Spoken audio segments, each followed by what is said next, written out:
సర్వేపల్లి సమగ్రాభివృద్ధి లక్ష్యంగా తాను పనిచేస్తున్నట్లు సర్వేపల్లి శాసనసభ్యులు సోమిరెడ్డి చంద్రమోహన్ రెడ్డి పేర్కొన్నారు. పొదలకూరు సచివాలయం 3లో ఏర్పాటు చేసిన కుట్టు మిషన్ శిక్షణా కేంద్రాన్ని సోమవారం ఆయన ప్రారంభించారు. ఈ సందర్భంగా ఏర్పాటు చేసిన సమావేశంలో సోమిరెడ్డి మాట్లాడుతూ ఎన్ని ఆర్థిక ఇబ్బందులు ఉన్నప్పటికీ ప్రభుత్వం ఏర్పడిన ఏడాది కాలంలోనే సర్వేపల్లి నియోజకవర్గంలో 111.52 కోట్లతో 685 అభివృద్ధి పనులు చేసినట్లు వివరించారు. రోడ్లు, మంచినీటి పథకాలు, కాలువల పొడికతీత, వైద్యశాలల అభివృద్ధి తదితర పనులు చేయడం జరిగిందన్నారు. ఒక్క పొదలకూరు మండలంలో 120 మందికి ఇప్పుడు శిక్షణ ఇస్తారు. పొదలకూరులో ఇస్తారు. మొత్తం కాన్స్టిట్యున్సీలో మన నియోజకవర్గంలో 583 మందికి శిక్షణ ఇచ్చి ఆ మిషన్లు ఫ్రీగా ఇస్తారు. ఒక్కొక్కరికి మీకు ట్రైనింగ్ ఇచ్చి మిషన్ ఇచ్చేదానికి 21,798 రూపాయలు అవుతుంది. అట్లా పొదలకూరు మండలం 120 మందికి, 120 మంది మహిళలకి, మొత్తం నియోజకవర్గం 583 మందికి, జిల్లాలో ఒక్క జిల్లాలో 4,967 మంది అంటే 5,000 మంది. ఇంకా 26 జిల్లాలు. మళ్ళీ కార్పొరేషన్స్ పనిచేయడం మొదలుపెట్టాయి. Last 5 years మూతపడ్డాయి. ఇప్పుడు మా చెల్లెలు అడిగింది తాడిపత్రిలో అరేంజ్. ఇంతకుముందు నేను తెలుగుదేశం అధికారంలో ఉన్నప్పుడు తాడిపత్రి, నల్లపాలెం, ఆ సెంటర్ మామదాపురం కలిసి ఒకసారి ట్రైనింగ్ ఇచ్చి మిషన్లు ఇచ్చాం. గుర్తుందా? అప్పుడు నేర్చుకోలేదు నువ్వు.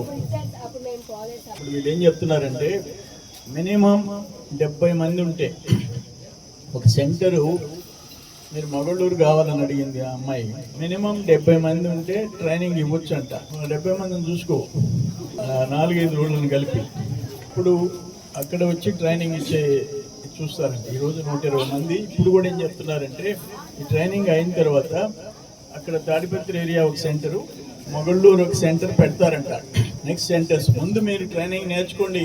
మాకు అక్కడ బస్సు నుంచి రావాలంటే కష్టంగా ఉంది. ఎట్లా వస్తావేమే? ఫ్లైట్లో వస్తా. 10 రోజులు. ఎన్ని రోజులు ట్రైనింగ్? 90 days. కష్టపడండి, నేర్చుకోండి. సంవత్సరంలో ఎన్ని ఇబ్బందులు ఉన్నా మనం చేసిన పనులు ఏంటంటే 685 పనులు. నియోజకవర్గంలో 685, 117,52,00,000 అంటే సీసీ రోడ్స్ దగ్గర నుంచి, ఇరిగేషన్ కాలువల మరమ్మతుల దగ్గర నుంచి, మంచినీటి పథకాల దగ్గర నుంచి, జెడ్పీపీ, ఎంపీపీ ఫండ్స్ దగ్గర నుంచి 117.52 crores ఖర్చు పెట్టాము. 685 వర్క్స్. అంతకుముందు పంచాయతీలకి డబ్బులు ఉండేదిలే.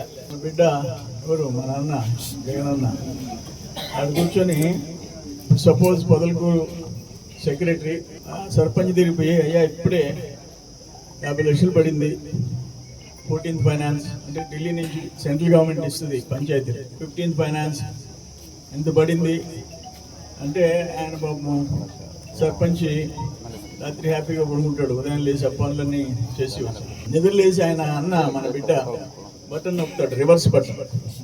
50 లక్షలు వెనక్కి వెళ్ళిపోయి నిద్ర లేచి సర్పంచ్ సెక్రటరీ తలకాయ పట్టుకొని కూర్చుంటారు. అంటే 14th ఫైనాన్స్, 15th ఫైనాన్స్ పంచాయతీలకి హక్కు కల్పించి కేంద్ర ప్రభుత్వం ఒక రాజ్యాంగబద్ధమైన నిధులు అవి కూడా వెనక్కి తీసుకున్నాడు. ఇప్పుడు పవన్ కళ్యాణ్ గారు deputy CM, Panchayati Raj minister, forest minister, ఒక్క రూపాయి 15th ఫైనాన్స్ పంచాయతీకి డబ్బులు వచ్చి వెనక్కిపోయిందేమో అడగండి మీ పంచాయతీలు ఎక్కడైనా. అది ఈరోజు కూటమి ప్రభుత్వం. అయితే కష్టాల కడలిలో ఆయన కలిపాడు జగన్మోహన్ రెడ్డి.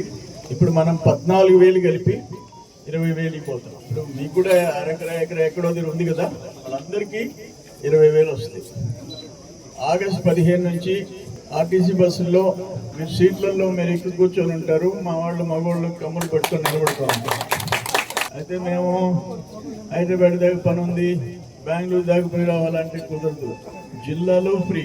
ఇక్కడి నుంచి నెల్లూరు జిల్లాలో మీరు ఏడకపోతారు, సైదాపురం, కలువాయి, కావలి, కందుకూరు, ఉదయగిరి, ఎక్కడికి పోయినా ఫ్రీ. జిల్లా దాటిపోతే పాపం మా అక్క జిల్లా డబ్బులు ఇవ్వాలి, టికెట్ కొనుక్కోవాలి. అందుకని అది కూడా ఆగస్టు 15 నుంచి వస్తుంది. ఇప్పుడు బెంగళూరులో చూస్తున్నాం, హైదరాబాద్, బెంగళూరులో మగవాళ్ళకి స్థానమే లేదు, నెట్టేస్తున్నారు కిందకి. ఆడవాళ్ళు ఎక్కేస్తున్నారు ఫ్రీ కాబట్టి.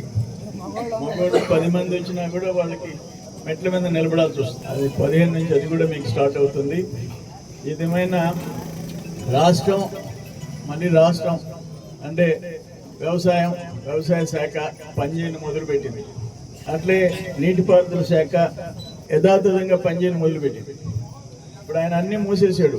ఇరిగేషన్, అగ్రికల్చర్, దాంట్లో ఉండే బెనిఫిట్స్ అన్నీ ఆపేసి నేను ఓట్ల కోసం వేస్తాను, నేను గెలిస్తే చాలు, రాష్ట్రం ఎట్టకపోతే అట్లా ప్రవర్తించాడు. ఇప్పుడు అట్లా కాదు, ఏ శాఖ పని ఆ శాఖ చేసుకోవాలా, అన్ని వ్యవస్థలు మళ్ళీ తిరిగి గాడిలో పడాలా, రాష్ట్రం అభివృద్ధి చెందాలి. ఇప్పుడు మొన్న జగన్మోహన్ రెడ్డి మాట్లాడాడు, వృద్ధి రేటు పడిపోయిందని. స్టాటిస్టిక్స్ డిపార్ట్మెంట్ రిలీజ్ చేసింది.